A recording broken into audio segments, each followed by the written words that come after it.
दिव्या भारती एक ऐसा नाम है जिन्होंने फिल्म इंडस्ट्री की दुनिया में छोटी सी उम्र में बड़ी कामयाबी हासिल कर ली थी। लेकिन किसको मालूम था कि इनकी कम उम्र में सफलता के साथ आसमान छूने वाली अभिनेत्री दिव्या की मृत्यु महज 19 साल की उम्र में हो जाएगी। उनकी अचानक हुई मृत्यु से सब चौंक गए थे। खबरों की माने तो 5 अप्रैल 1993 को सिर्फ छत से गिरकर दिव्या की मौत नहीं हुई, बल्कि कोई साजिश रची गई थी जिसे उस काली रात को 11 बजे अंजाम दिया गया। दिव्या की रहस्यमय तरीके से मौत के पीछे का क्या कारण है? क्या वह किसी के रास्ते का पत्थर बन गई थी?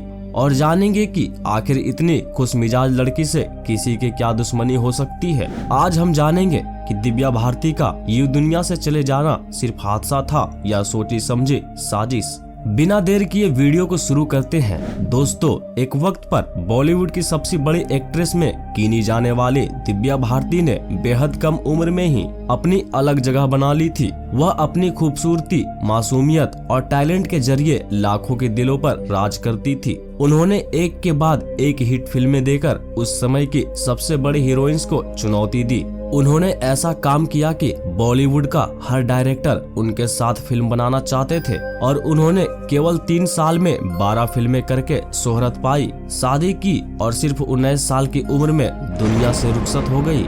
ये सब इतनी जल्दी हुआ मानो कोई सपना हो। 1990 के दशक में दिव्या का जादू कुछ इस कदर चला कि अपनी एक्टिंग और मासूम चेहरे के दम पर दिव्या ने दर्शकों को दीवाना बना दिया था। उम्र कम थी, इसलिए उन्हें बॉलीवुड की गुड़िया भी कहा जाता था। बता दें कि 25 फरवरी 1974 को जन्मी दिव्या भारती की मौत 5 अप्रैल 1993 को संदिग्ध हालात में हुई थी। दिव्या की मौत को अब 29 साल पूरे हो चुके हैं। मुंबई पुलिस 1996 में ही मौत की जांच से जुड़ा केस बंद कर चुकी है। पुलिस ने यह मानकर केस खत्म कर दिया कि यह एक हादसा था। कहा जाता है कि रात 11 बजे दिव्या मुंबई के वर्सोवा में अपने फ्लैट के 5वें माले की बालकनी से गिर गई और उनका निधन हो गया। पूरी फिल्म इंडस्ट्री दिव्या की मौत की खबर सुनकर हैरान रह गई। फैंस को यकीन नहीं हो रहा था कि दिव्या इस दुनिया में नहीं है और कितनी ही फिल्में आधी अधूरी छोड़कर दिव्या भारती चली गई और आज तक उनकी कमी खलती है। दिव्या किसी फिल्मी परिवार से नहीं थी। पिता ओम प्रकाश भारतीय बीमा कंपनी में ऑफिसर थे और माँ मीता भारती एक हाउसवाइफ थी। दिव्या ने 9वीं क्लास की पढ़ाई की। 14 साल की उम्र में पढ़ाई छोड़कर मॉडलिंग शुरू कर दी। गोविंदा के भाई कृति कुमार ने दिव्या को अपनी फिल्म राधा का संगम के लिए साइन किया था, मगर किसी कारणवश दिव्या को फिल्म से बाहर किया गया और उनकी जगह जूही चावला ने अदाकारी की। उसके बाद दिव्या भारती ने अपने फिल्मी कैरियर की शुरुआत तेलुगु सिनेमा से की। वहां नाम कमाने के बाद दिव्या ने साल 1992 से 1993 के बीच 14 से ज्यादा हिंदी फिल्में साइन की, जो हिंदी सिनेमा में एक रिकॉर्ड है। साल 1992 में दिव्या भारती और सनी देओल की फिल्म विश्वात्मा रिलीज हुई। यह फिल्म जबरदस्त हिट हुई। फिल्म का गाना 7 समंदर पार आज भी हर शादी में बजता है और उसी साल दिव्या भारती और गोविंदा की फिल्म 16 और शबनम भी रिलीज हुई और यह फिल्म भी सुपर हिट हुई। इसके बाद इसी साल जुलाई में दिव्या भारती ने शाहरुख खान और ऋषि कपूर के साथ फिल्म दीवाना की। दीवाना शाहरुख खान की डेब्यू मूवी थी और दिव्या भारती की लगातार तीसरी सुपरहिट फिल्म बनी। उस समय दिव्या महज 18 साल की थी। फिल्म जबरदस्त हिट हुई। बाद में फिल्म निर्माता साजिद नडियावाला से शादी करके दिव्या ने सबको चौंका दिया था। बता दें कि 16 और शबनम की शूटिंग के दौरान ही दिव्या भारती की नजदीकी साजिद नाडियावाला से बढ़ी और 10 मई 1992 को दिव्या साजिद की शादी हुई। दिव्या ने इस्लाम कबूला और अपना नाम बदलकर सना नाडियावाला रखा। साजिद ने एक इंटरव्यू में बताया था कि हमने शादी की बात छिपाए रखी क्योंकि दिव्या का करियर दांव पर लगा था। यह बात बाहर निकलती तो प्रोड्यूसर डर जाते। दिव्या हमेशा से अपनी शादी की बात सबको बताना चाहती थी, लेकिन मैंने उन्हें बार बार मना किया। अब हम आपको बताते हैं कि आखिरी सांस तक दिव्या क्या कह रही थी। वैसे तो दिव्या भारती की मौत आज भी एक रहस्य ही है। कोई नहीं जानता कि आखिर उस रात को क्या हुआ था। कोई इसे हादसा कहता है तो कोई इसे साजिश बताता है, लेकिन पुलिस की जांच में जो सामने आया है उसके मुताबिक यह एक हादसा ही था। 5 अप्रैल 1993 को वो काली रात थी जब दिव्या भारती की मौत हुई। बताया जाता है कि 4 अप्रैल को दिव्या एक फिल्म की शूटिंग करके चेन्नई से मुंबई लौटी थी। उन्हें अगले दिन फिर से शूटिंग के लिए हैदराबाद जाना था।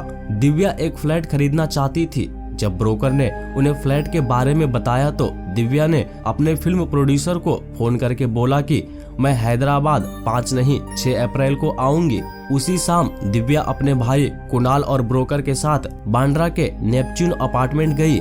दिव्या ने 4 बेडरूम का फ्लैट फाइनल किया और कैश देकर घर खरीद लिया। दिव्या के पति और फिल्म निर्माता साजिद नाडियावाला को उनकी फिल्म आंदोलन की शूटिंग के लिए मॉरिशस जाना था, इसलिए तय किया गया कि मॉरिशस से लौटने के बाद दिव्या वहां शिफ्ट होगी। इसके बाद दिव्या अपने मां के घर पहुंची। वहां उनसे मिलकर फैशन डिजाइनर नीता, जो कि दिव्या की ड्रेस फाइनल करके आने वाली थी। रात के लगभग 10 बजे नीता अपने साइकेट्रिस्ट पति डॉक्टर श्याम के साथ दिव्या के घर पहुंची। घर पर दिव्या के अलावा उनकी मेड अमृता थी। अमृता दिव्या के बचपन से ही उनकी देखभाल करती थी।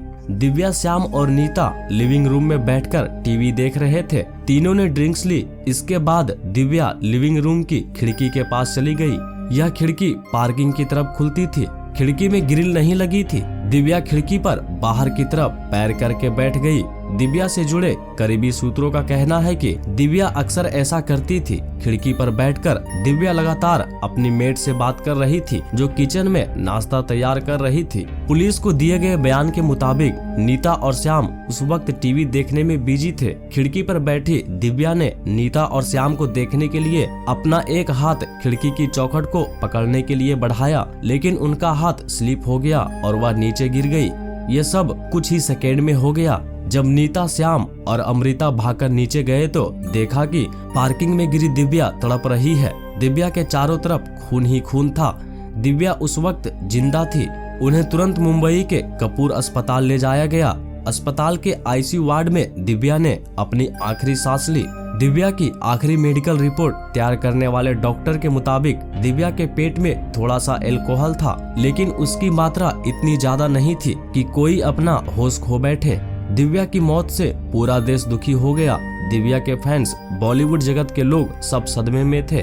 2 दिन बाद हिंदू रीति रिवाज से दिव्या के पति साजिद ने उनका अंतिम संस्कार किया। मौत के इतने सालों बाद भी दिव्या लोगों के दिलों में जिंदा है। दोस्तों, कहते हैं ना, जिंदगी बड़ी होनी चाहिए, लंबी नहीं। यह बात दिव्या की जिंदगी पर एकदम फिट बैठती है। कम वक्त में दिव्या को नाम, दौलत, शोहरत सब कुछ हासिल हुआ। आपको इस घटना के बारे में क्या कहना है, हमें कमेंट करके जरूर बताइएगा। अगर आपको वीडियो में बताई गई हमारी जानकारी पसंद आई है तो इसे लाइक और शेयर करिए। चैनल पर नए हैं तो सब्सक्राइब करके बेल आइकन जरूर दबाइए। मिलते हैं आपसे अगले वीडियो में। तब तक के लिए जय हिंद, जय भारत।